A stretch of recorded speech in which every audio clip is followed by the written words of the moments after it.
Une insécurité diffuse pèse sur tout le nord du Caucase.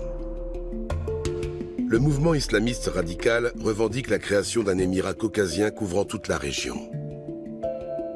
Les affrontements et la violence y sont omniprésents. Chaque année, il y a des centaines d'enlèvements dans les montagnes.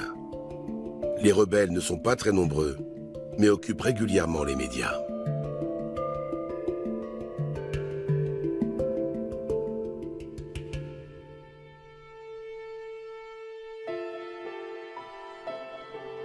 J'arrive à Beslan, la ville endeuillée par l'un des pires attentats que la Russie ait connu. Le 1er septembre 2004, un groupe terroriste a pris toute une école primaire en otage. On n'a pas pu établir avec certitude la nationalité des ravisseurs, mais ils exigeaient notamment le retrait des forces russes de Tchétchénie. La prise d'otages a duré 3 jours, et des centaines d'enfants sont morts.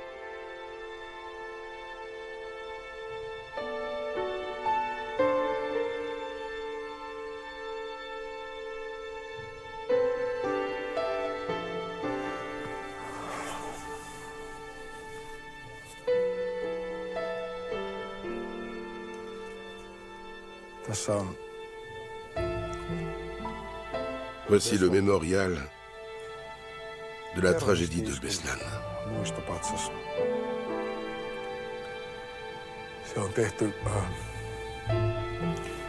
Il est en forme d'arbre.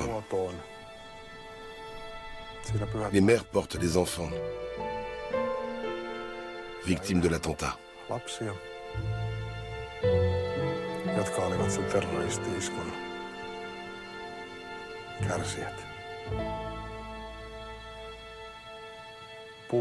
Le symbole de l'arbre est très fort. Il représente la connexion entre la terre et le ciel. C'est pour ça qu'on l'a appelé la Cité des Anges.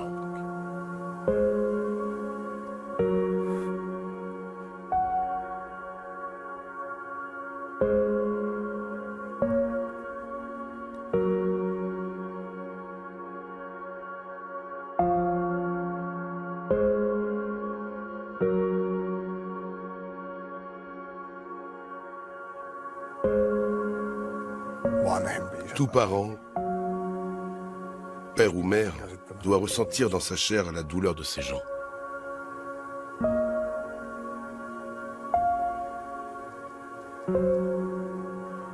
Les victimes sont les enfants, mais aussi leurs familles.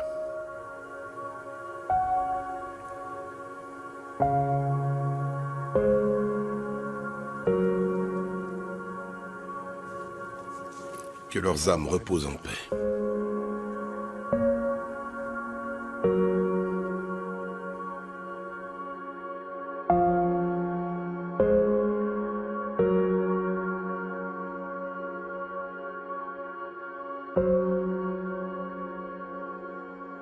Officiellement, la prise d'otage de Beslan est l'œuvre de rebelles ingouches et tchétchènes originaires de la région même où je me rends.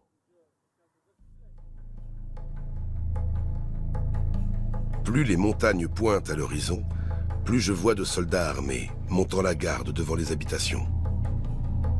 Les camps des rebelles se trouvent essentiellement dans les montagnes. Nous voilà à la frontière de l'Ingouchie.